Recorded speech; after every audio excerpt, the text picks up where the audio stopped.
Selamat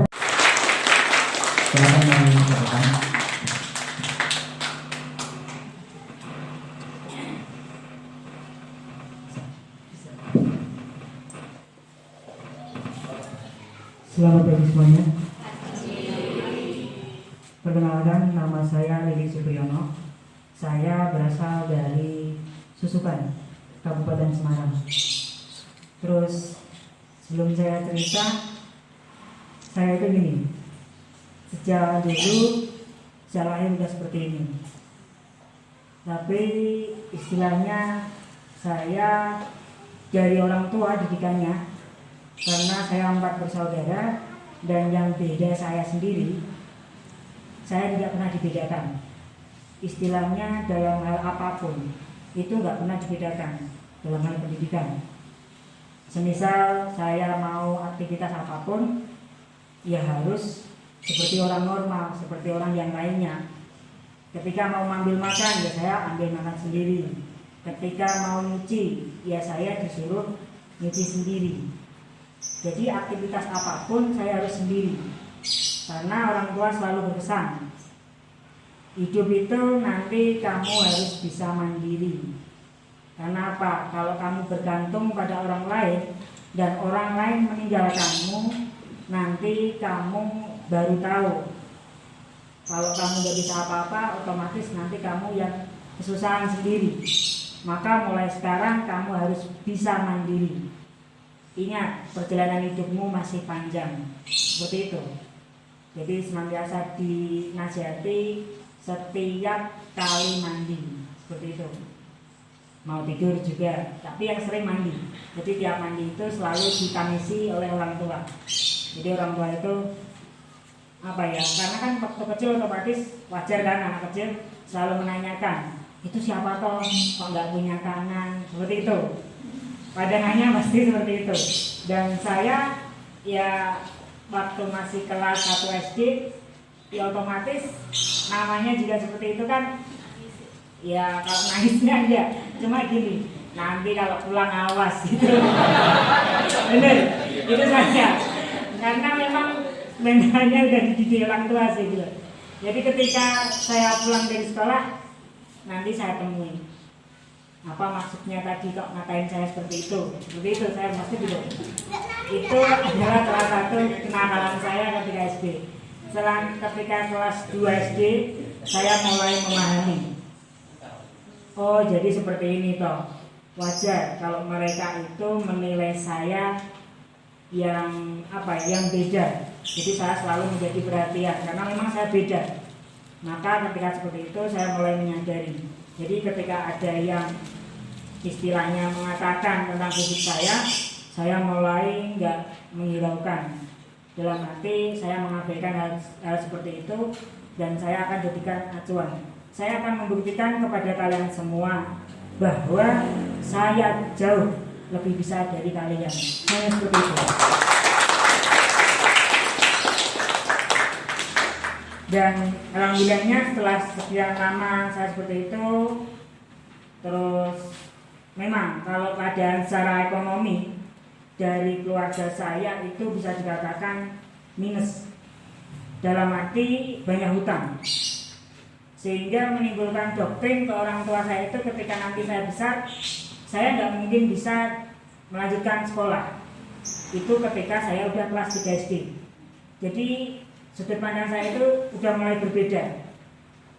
Kalau anak-anak yang lain semasa SD bisa menikmati yang namanya kehidupan, dalam arti bisa bermain, bisa beraktivitas seperti yang lainnya, saya sudah tidak. Karena apa? Saya harus berusaha, berjuang untuk bisa memperoleh pendidikan setinggi-tingginya. Jadi seperti itu. Itu menimbulkan semangat hidup saya.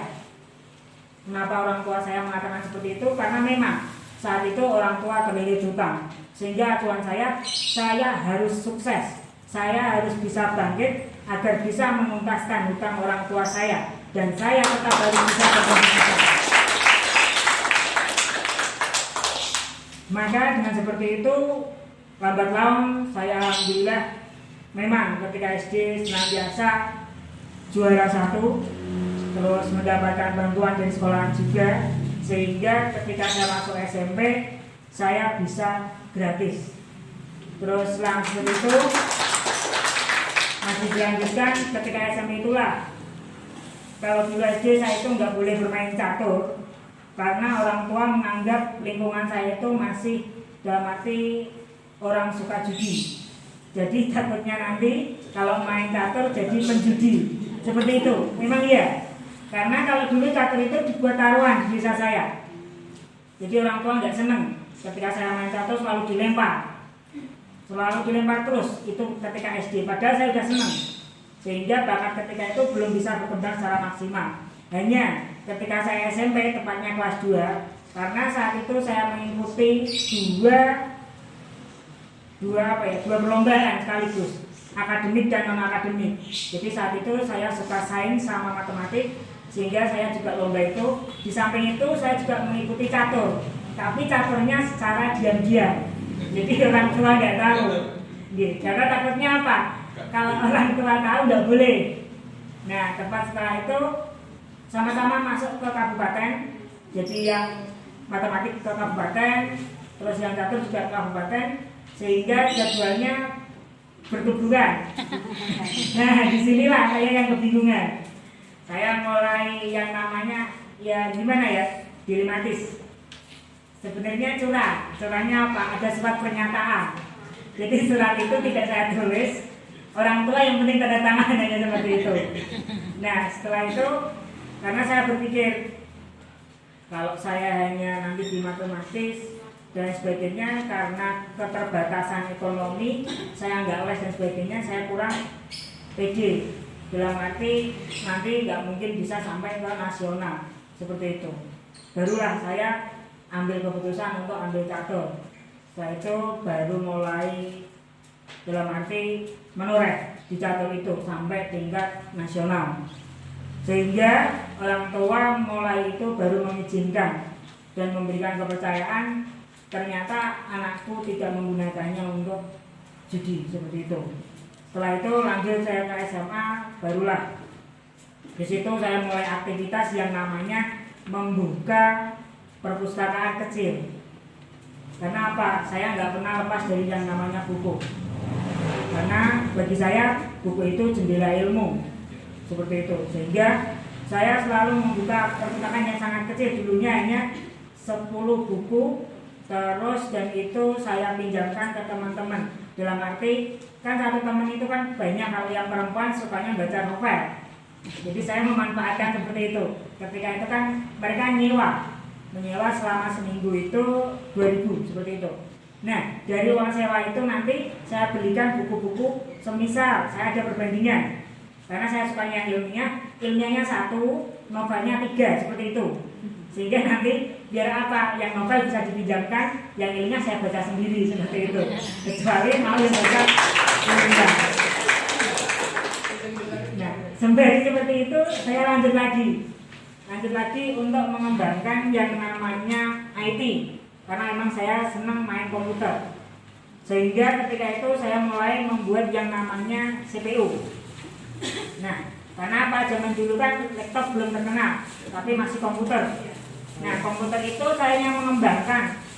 Apa bedanya di komputer itu? Pentiumnya. Padahal di situ hanya ada hard disk, RAM, seperti itu aja. Nah, saya mulai berpikir di situ. Saya mulai otak-atik dari yang benar-benar Pentium yang pertama, terus nanti habis itu saya membuat yang Core i2. Nah ketika Core i2-nya udah buat Core i3, Core i4 seperti itu. Sehingga itu saya pasarkan. Kalau dulu saya hanya bermodalkan ya katakanlah 5 juta, itu bisa 3 unit. Nanti saya bisa jualnya hingga puluhan juta seperti itu. Hanya kita pilih targetnya. Targetnya siapa? Itu yang pengusaha yang memang dia bergelut di bidang IT. Contoh yang buka warnet seperti itu. Karena apa? Kalau buka warnet nanti kan dia ada kerusakan, kita bisa benahi lagi. Mungkin itu. Terus untuk yang lainnya, yaitu yang paling akhir sekarang ini, saya masih menempuh S2. Yaitu S2 saya di IAIN Salatiga. Yang paling akhir kemarin 3 hari tepatnya pada tanggal 29 sampai 1 Desember kemarin, saya itu alhamdulillah terpilih sebagai pasangan muda inspiratif dan berprestasi dari 25 pasang se-Indonesia. Jadi itu dari pesertanya itu 5.676. Itu yang dipilih hanya 25 pasang se-Indonesia. Dan alhamdulillahnya kemarin saya bisa menjadi juara ketiga dari pasangan tersebut. Nah, mungkin itu yang bisa saya sampaikan. Kurang lebihnya saya minta maaf kalau ada salahnya. Mungkin kalau ada pertanyaan bisa lanjutkan.